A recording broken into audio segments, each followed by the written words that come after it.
Happy Movie Monday review time! Today I'm going to be talking about the movie Max Steel, based on the popular action figure made by Mattel. So this is about a 16-year-old boy who's moved around from many different cities, finally comes to this town and realizes he has some really cool powers. And he meets this alien robot named Steel that helps him harness and control the powers. And together they make a pretty good team. This movie was super confusing. I love action, adventure, sci-fi, like all that. So when I go into these types of movies, I pretty much can catch what's going on pretty easily, but this one just didn't make a lot of sense until the very, very end. They were so concerned about having a plot twist at the end that they left you hanging for about 3/4 of the movie where you didn't realize what was going on, like how he got his powers, what his father had to do with anything, how Steel came about. It was just so confusing, so you really had to wait until the entire movie in order to get any information.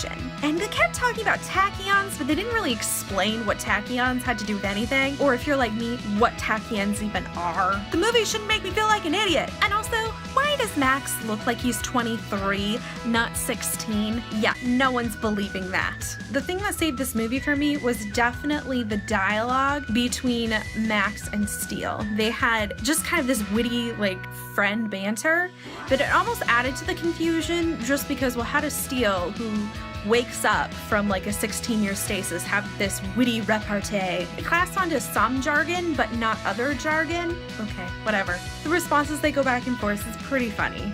Me and my mom were laughing. Also, there was tons of explosions and lots of action. So who doesn't love that, really? So everyone get on your parent hat. It's parent hat time. A couple things that'd be really cool for your kids. Definitely themes about self-sacrifice. Of course, it's a coming-of-age story, so definitely with that. It was definitely an allegory of puberty, so that's definitely an interesting thing that'll definitely bring up some questions. And it was also, of course, based on a beloved action figure, so if you're any fans of the Max Steel, fun to see what a movie takes on it. And of course, here's the poop and the brownie.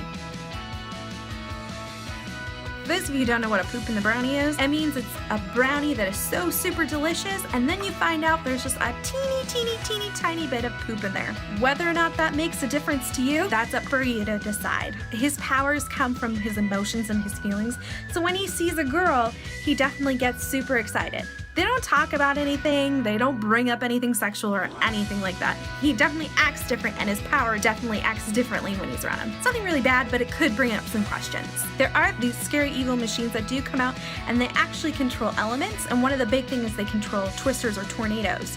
So it was basically watching the movie Twister was like half of the movie. So if you love Twister, it's very similar to Twister in a lot of ways. There's definitely violence in the movie. A couple of the soldiers definitely get stabbed by the big bad, but it's not bloody. It's enough to make it PG-13, but I've definitely seen tons worse. So it's not that bad, but still. So definitely the age range I would see would be about 10 plus. I think we all know who the hunk of the movie is, Ben Winchell. He's definitely 22, ladies. Oh, such a cutie. His character is very noble and awkward, sweet, and just gets all this responsibility. He definitely makes the heart pump a little bit.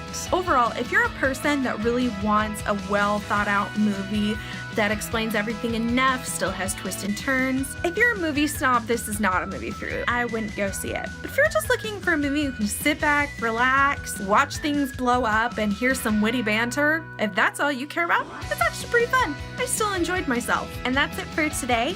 If you have any questions, or if you've seen the movie and you agree with me, or if you don't, comment below and I'd love to hear your thoughts. If there's a movie that you really want me to see for you, let me also know in the comments and I'd love to go see it for you. Remember, I'm seeing this to see if you want to go see it for your kids. But remember, you decide.